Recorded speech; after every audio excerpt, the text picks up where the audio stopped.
자, 오늘은 안진영님께서 댓글 주신 내용에 대해서 이야기해 보도록 할게요. 항문에 힘을 주는 것에 대한 내용인데요. 이와 관련해서는 그 건강정보 관련 프로그램에서도 꽤 이야기가 나왔었습니다. 배변 시에 항문에 힘을 과하게 주게 되면 항문 혈관에 문제가 생길 수 있다는 거예요. 치질을 발생시키는 원인 중 하나라고 하더라고요. 배변 시 힘을 주게 되는 이유는 잘 안 나오니까 강제로라도 내보내기 위해서겠죠. 그럼 이 변이라는 것이 잘 안 나온 이유를 알게 된다면 변비나 치질 같은 문제 해결에 좀 도움이 될 수 있지 않을까요? 일반적으로 3일 이상 배변을 잘 보지 못한 일이 자주 반복된다면 변비라고 생각하면 된다고 합니다. 이렇게 배변이 잘 안 된다는 것은 1차적으로는 체내 순환 활동에 문제가 생겼다고 보시면 되세요. 제 지난 영상 중에 JBJ 김동완 군 같은 경우에 다이어트를 시키게 되면 음식물 쓰레기를 먹이는 것과 같은 꼴이다라고 했던 그 영상이랑 같은 내용이라고 보셔도 괜찮습니다. 그 영상에서 동맥은 영양분 공급을, 정맥은 노폐물 운반을 한다고 했었습니다.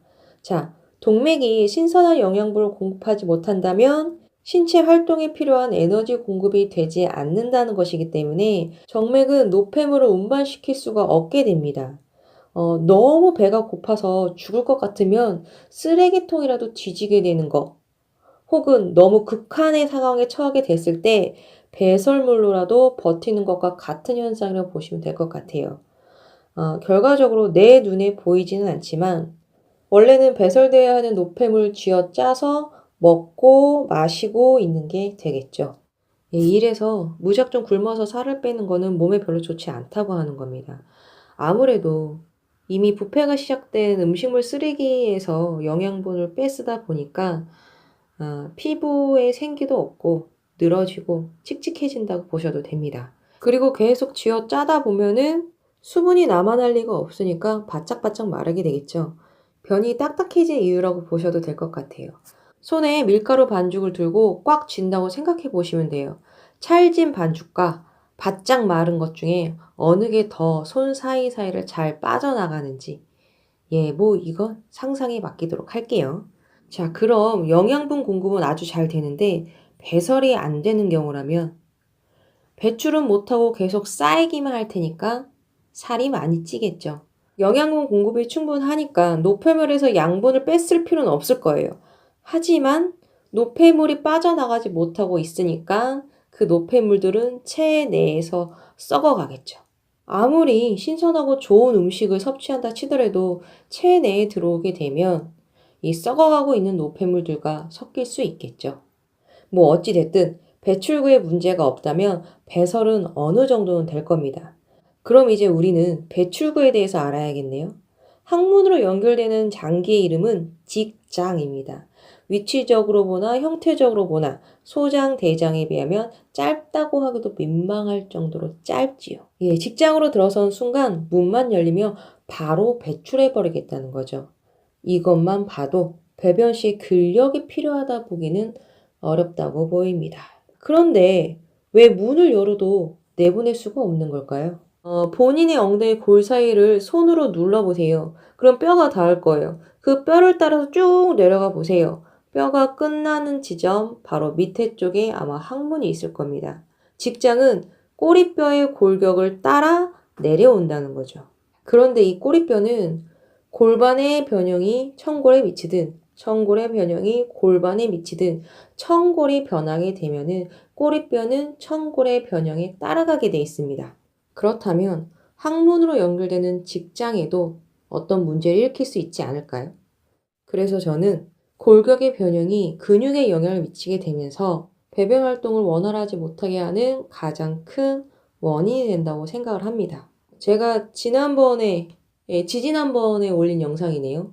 그 수업 중 발생된 돌발 상황, 그 중에서 허벅지에 쥐가 나는 경우, 이때 설명했던 거랑 또 같은 이야기입니다.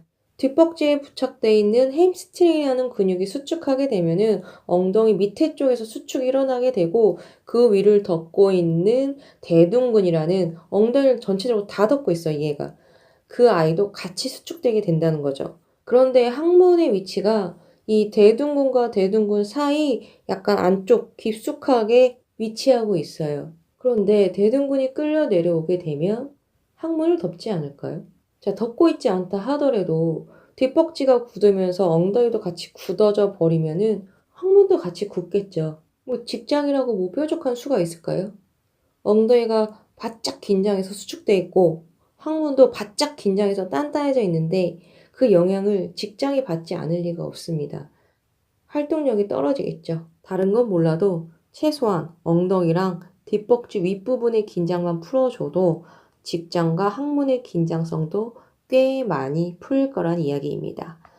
참고로 뒷벅지 같은 경우는 허벅지 외측, 대퇴근막장근과 장경인대라는 곳이 부착돼 있어요, 여기에. 예, 이 영향을 굉장히 많이 받기 때문에 뒷벅지하고 엉덩이 풀면서 허벅지 측면 외곽 라인도 같이 풀어주시면 훨씬 더 효과적이실 거예요. 배변 활동이 활발해지시면 아마 식비 감당이 안 되실 거예요. 그래서 지출이 많아지긴 하겠지만 건강은 챙기실 수 있을 겁니다. 자, 오늘은 여기까지 하도록 하겠고요. 다음 시간에는 요가를 하는데 허리가 안 좋아지는 이유에 대해서 한번 이야기해 보도록 할게요. 이건 부장가라는 아사나를 어떻게 하고 있는지만 봐도 답이 나옵니다.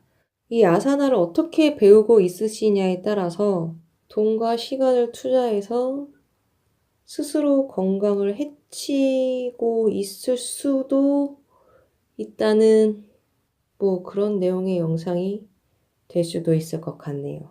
네, 그럼 저는 다음 시간에 다시 뵙도록 하겠습니다.